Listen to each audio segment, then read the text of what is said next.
fuels. Planting has been removed from the edges of the house so that it does not touch the house. It was an incredible service from the Fire Safe Council to come out and spend a couple of hours going through this property. So the ready phase is when there's no immediate threat to you and your family. This is the time when you should be doing education and planning, whether that be training, educating yourself, or accumulating equipment, hardening your home, creating defensible space. Defensible space is really all about creating a buffer zone between your house and flammable vegetation. We really focus on defensible space around the home, that first 100 feet, but also around the roadway too. Another aspect of the ready phase is hardening the home, and really what that means is making your home more resilient to wildfire. That's going to be putting the fine-grained mesh around the vents of your home so that embers won't get under your house or into the eaves of your house. That's going to be using non-combustible materials on your deck and around your home. So when an ember storm comes through, it's not going to ignite your home itself.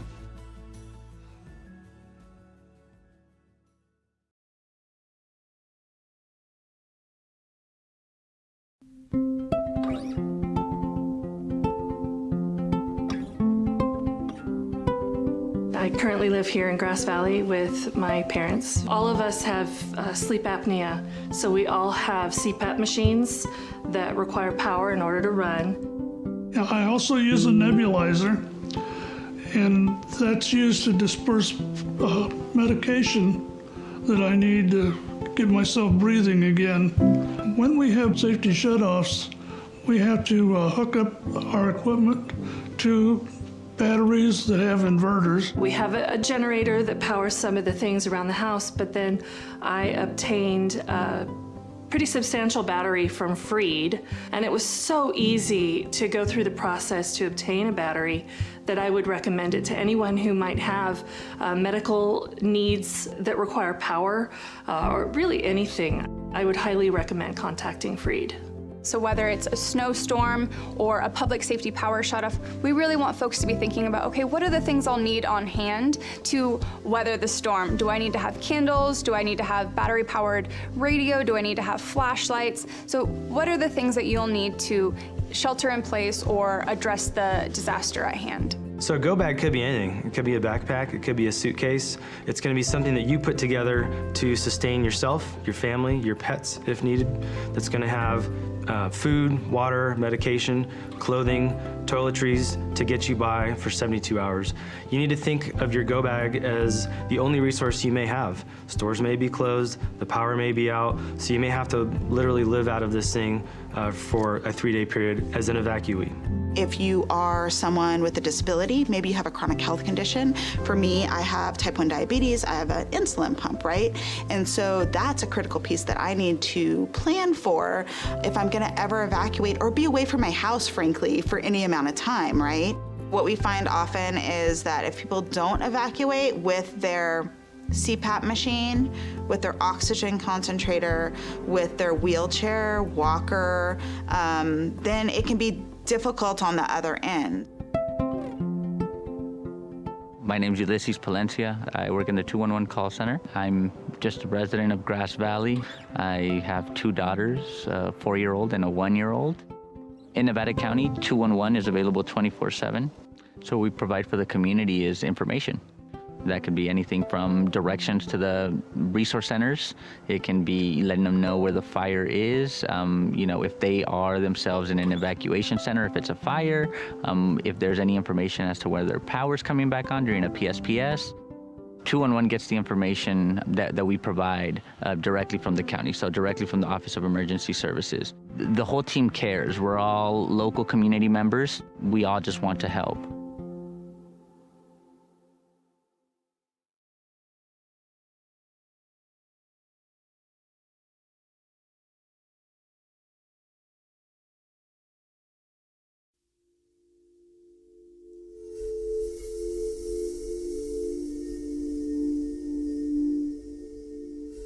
So we were all sleeping in bed on Thursday, November 8th in Paradise.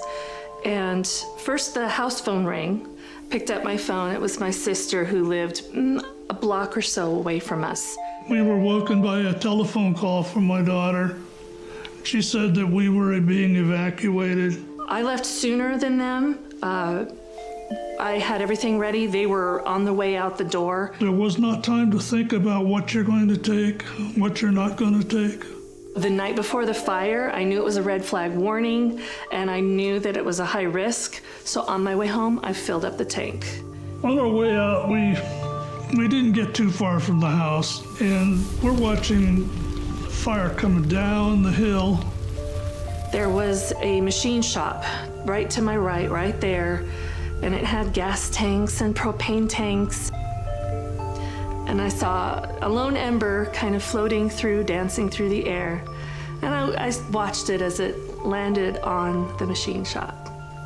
In the time it took me to get my phone back into hand and to take a picture, it was engulfed in flames. And I knew that within moments it would start exploding and I would be dead. And just as I moved out of the range of the explosions, they started happening, and I prayed for the people behind me. 10-minute drive normally to Chico became almost 4 hours. So it was a long trip.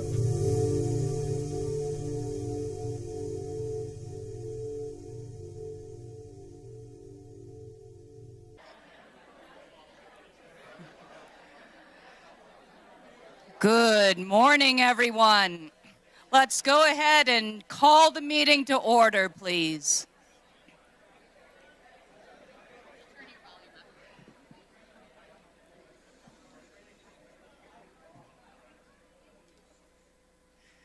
Never before have I been too quiet in starting a meeting. Good morning once again. Thank you. I would like to please ask Rob Tucker to lead us in the Pledge of Allegiance. Please stand.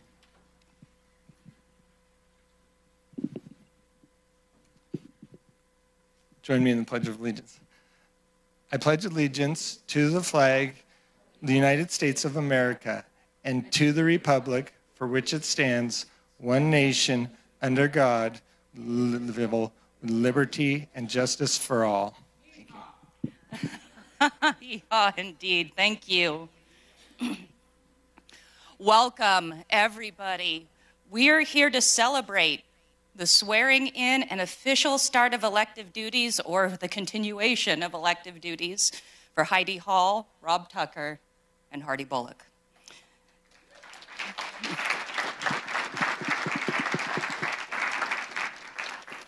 Today is a wonderful moment for our community, as it is a demonstration of our commitment to public service and for the peaceful transition of power. The peaceful transfer of power is one of the hallmarks of American democracy.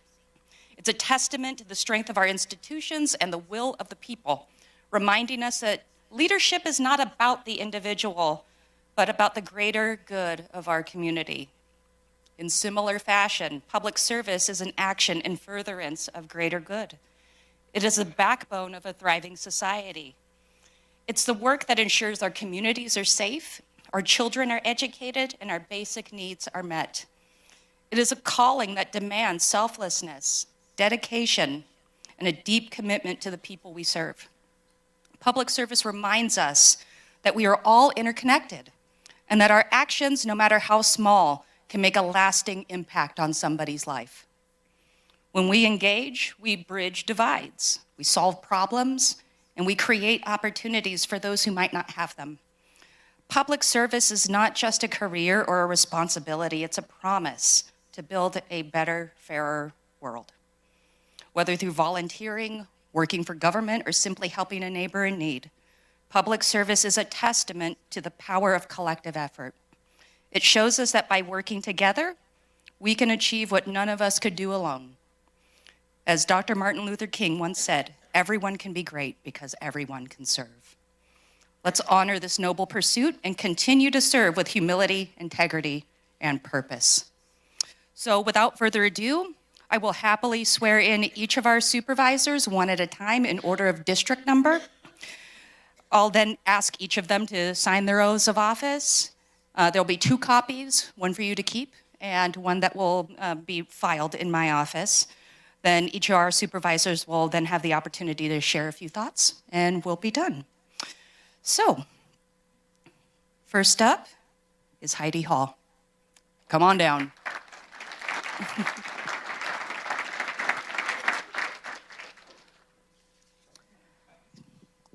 Oh, yeah, go ahead and turn that on. Sorry, I should have done that for you. Testing. Okay, so repeat after me. I, state your name, I, Heidi Hall, do solemnly swear or affirm. do solemnly swear or affirm. Oh, I'm sorry, raise your right hand. I was wondering. I already messed it up. My I'm goodness. following your directions, Natalie. Let's start over. Let's start over. Let's do it right. I, state your name, I, Heidi Hall, do solemnly swear or affirm do solemnly swear or affirm that I will support and defend the Constitution of the United States that I will support and defend the Constitution of the United States and the Constitution of the State of California and the Constitution of the State of California against all enemies, foreign and domestic, against all enemies, foreign and domestic, that I will bear true faith and allegiance that I will bear true faith and allegiance to the Constitution of the United States to the Constitution of the United States and the Constitution of the State of California, and the Constitution of the State of California, that I take this obligation freely that I take this obligation freely without any mental reservation without any mental reservation or purpose of evasion, or purpose of evasion, and that I will well and faithfully and that I will well and faithfully discharge the duties upon which I am about to enter. discharge the duties upon which I am about to enter. Congratulations. Thank you. Thank you. You're going to say something? please? Yeah, I'm going to keep it short, so I'm going to make my little speech now. I just want to thank the voters of Nevada County, specifically District 1. I'm honored to be elected to serve a third term as your District 1 supervisor. I expect to serve these next 4 years with professionalism and collaboration, and always to put the county and its residents first. Thank you.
Great.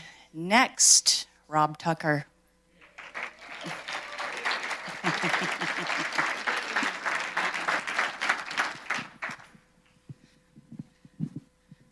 Okay, this time I'm going to remember, please raise your right hand. I state your name. I, Rob Tucker, Do solemnly swear or affirm do solemnly swear or affirm that I will support and defend the Constitution of the United States that I will support and defend the Constitution of the United States and the Constitution of the State of California and the Constitution of the State of California against all enemies, foreign and domestic, against all enemies, foreign and domestic, that I will bear true faith and allegiance that I will bear true faith and allegiance to the Constitution of the United States to the Constitution of the United States and the Constitution of the State of California, and the Constitution of the State of California, that I take this obligation freely that I take this obligation freely without any mental reservation without any mental reservation or purpose of evasion, or purpose of evasion, and that I will well and faithfully discharge and I will well and faithfully discharge the duties upon which I am about to enter. the duties upon which I'm about to enter. Congratulations. Thank you.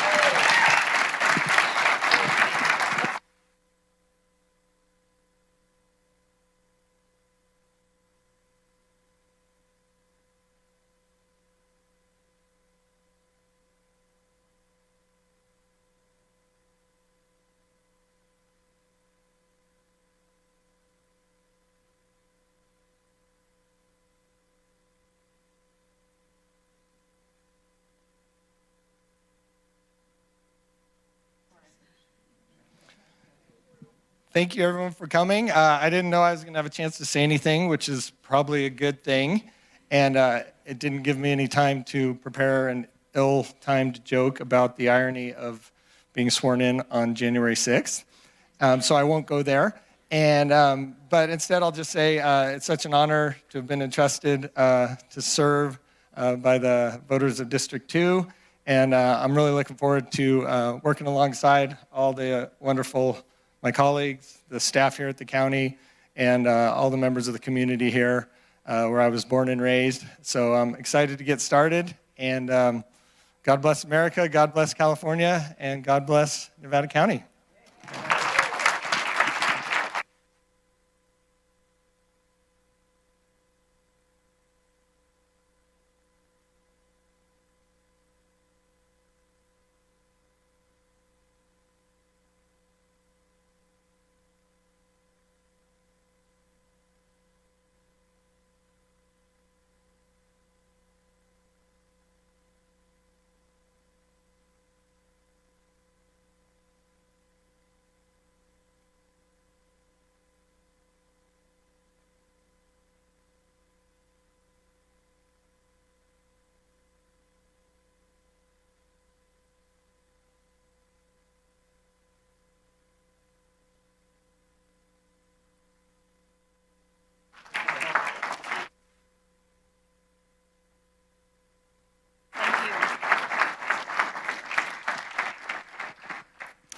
And finally, Hardy Bullock.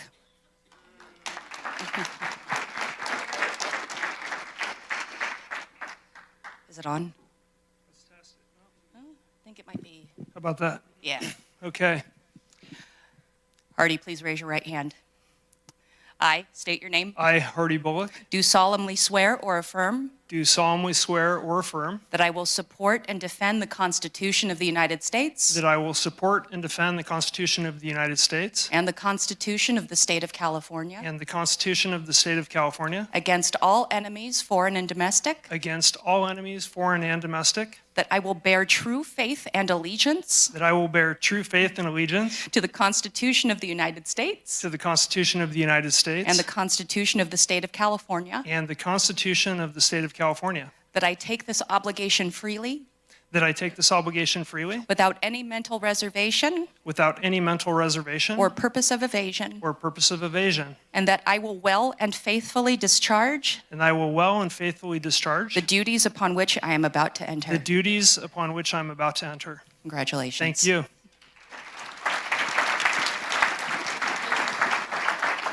I wanted to start by thanking Natalie for executing a fair and transparent and effective election cycle this year. It was big, and we wanted to do a thank you to her first and foremost. I just am honored to serve the District 5 and the Nevada County as a whole. I think District 5 is always seems a long way away, particularly on a snowy morning like today. But making one county out of our elected officials, our appointed officials, our senior staff, and our community is what I stand for. Looking forward to serving all of you and working together for the next 4 years. Thank you.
Thank you once again, everybody, for coming.